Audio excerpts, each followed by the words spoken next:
नमस्कार, मैं प्रद्युमन जोशीला फिर अलग अलग ताकत दिखाएगा चौधरी देवीलाल का परिवार। जी हां, चौधरी देवीलाल के नाम से राजनीति करने वाले हरियाणा प्रदेश में फिलहाल 3 अलग अलग धड़े हैं, जिनमें 2 की अपनी पार्टी है और तीसरे अभी निर्दलीय हैं। बहुत लोगों की यह मंशा रही कि देश के 2 बार के उप प्रधानमंत्री चौधरी देवीलाल का परिवार फिर से एक साथ हो जाए, लेकिन वो मंशा उनकी धरी की धरी रह जाएगी। आज भी धरी की धरी है। जिस तरह से 25 सितंबर को चौधरी देवीलाल की जयंती पर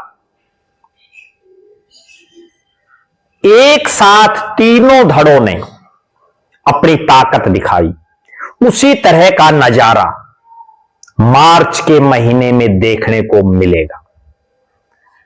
25 सितंबर से ऐन पहले 23 तारीख को सिरसा में युवा योद्धा जिला सम्मेलन करके दिग्विजय चौटाला ने दिखाया कि युवाओं में उनकी कितनी पकड़ है।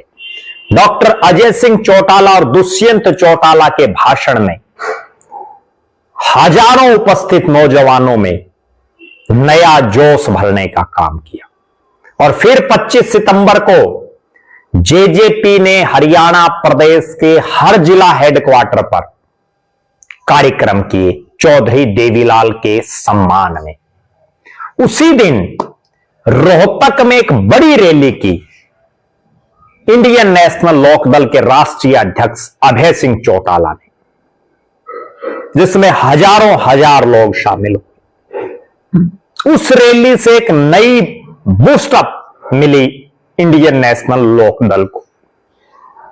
इसी 25 तारीख को यानी 25 सितंबर को ही अपने सिरसा स्थित आवास पर हजारों हजार अपने साथियों के साथ ताकत दिखाई चौधरी रणजीत सिंह ने, जो चौधरी देवीलाल के इकलौते जीवित बेटे हैं। उसी सितंबर महीने की तरह मार्च का महीना, और इस मार्च के महीने में तीनों ही जो खेमे हैं चौधरी देवीलाल परिवार के, यानी एक खेमा जिसमें चौधरी रणजीत सिंह हैं जो निर्दलीय हैं, दूसरा खेमा डॉक्टर अजय सिंह चौटाला जिन्होंने अपने दोनों बेटों दुष्यंत दिग्विजय के साथ जेजेपी बनाई हुई है, और तीसरा खेमा अभय सिंह चौटाला जो अपने पिता चौधरी ओम प्रकाश चौटाला के निधन के बाद इंडियन नेशनल लोकदल के राष्ट्रीय अध्यक्ष बने।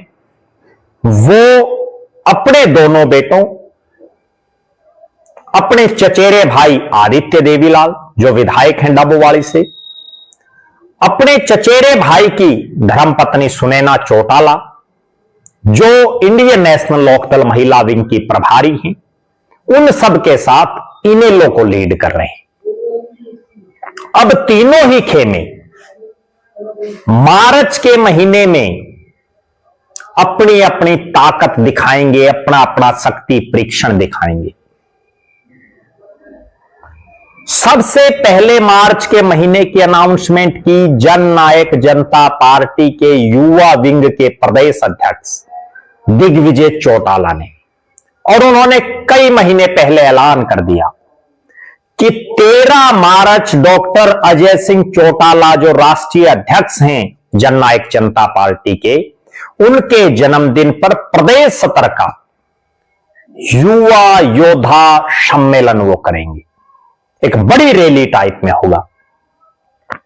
लिहाजा उस कार्यक्रम में जेजेपी अपनी ताकत दिखाएगी। दिग्विजय सिंह चौटाला उस कार्यक्रम की तैयारियों को लेकर कई महीनों से लगे हुए हैं। अलग अलग जिलों में जाकर के वो जिला युवा योद्धा सम्मेलन कर रहे हैं। सिरसा से शुरुआत करके और हरियाणा के अलग अलग इलाकों में अलग अलग जिला हेडक्वार्टर्स पर वो जा रहे हैं। 13 मार्च को अजय सिंह चौटाला के जन्मदिन पर कितनी भीड़ उमड़ पाती है, इससे ही स्पष्ट हो जाएगा कि जेजेपी का भविष्य कैसा रहेगा।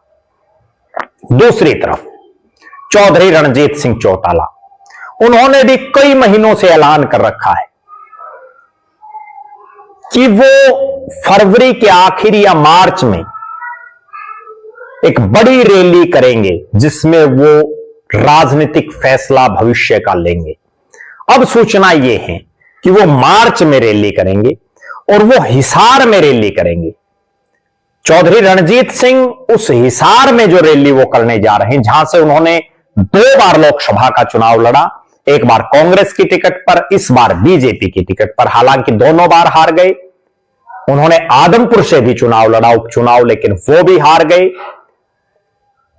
हिसार की अपनी इस रैली की तैयारियों को लेकर वो हरियाणा प्रदेश के अलग अलग जिला हेडक्वार्टर्स पर जाकर के अपने कार्यकर्ताओं को, अपने साथियों को मजबूती का एक संदेश दे रहे हैं।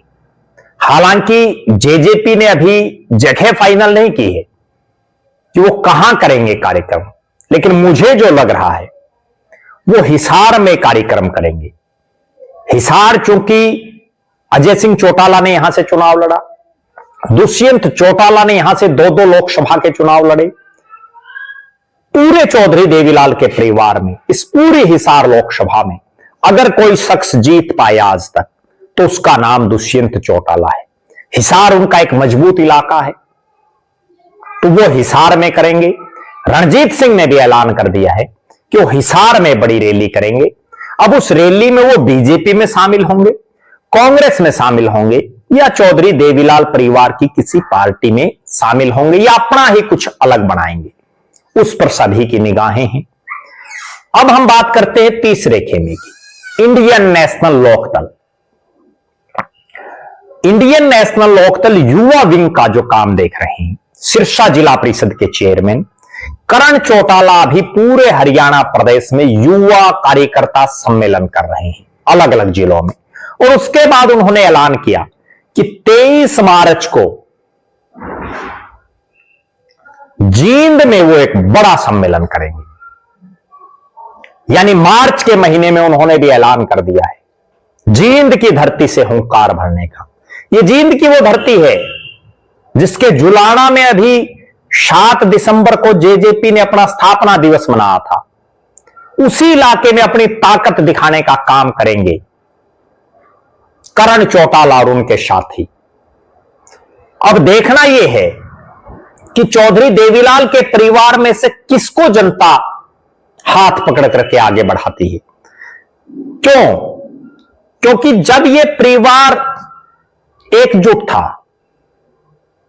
तो चौधरी देवीलाल के परिवार का डंका बजता था।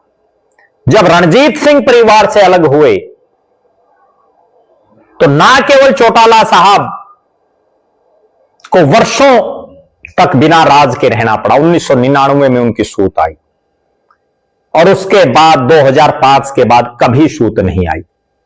इसी तरह से जब ओम प्रकाश चौटाला का परिवार बिखरा तो प्रदेश के युवाओं ने विशेषकर अजय सिंह चौटाला के बेटे दुष्यंत चौटाला का हाथ पकड़ा, 10 सीटें दी और उप मुख्यमंत्री बन गए। 2019 के चुनाव में तीनों ही खेमों में कहीं ना कहीं इनेलो फायदेमंद जरूर रही कि उसके 2 विधायक बन गए, लेकिन तीनों खेमों के जो बड़े चेहरे हैं वो सब चुनाव हार गए। चाहे चौधरी रणजीत सिंह हो, चौधरी अभय सिंह चौटाला हो, दुष्यंत चौटाला हो, सुनैना चौटाला हो, सब चुनाव हार गए। अब देखना यह है कि यह मार्च का महीना तय कर देगा चौधरी देवीलाल के परिवार में किसका हाथ प्रदेश की जनता पकड़ती है, किसको आशीर्वाद देती है प्रदेश की जनता, किसके साथ खड़ा होती है। आप दर्शक अपनी बेबाक राय जरूर रखें। आप क्या मानते हैं, चौधरी देवीलाल के परिवार में उनकी राजनीति को आगे कौन सा खेमा बढ़ा सकता है, कौन सा नेता आगे बढ़ा सकता है, या चौधरी देवीलाल के परिवार की राजनीति अब धीरे धीरे खात्मे की तरफ है? अपनी बेबाक राय जरूर रखें। आप लगातार हमारे साथ बने रहें। बहुत बहुत धन्यवाद। आपका अपना प्रद्युमन जोशीला।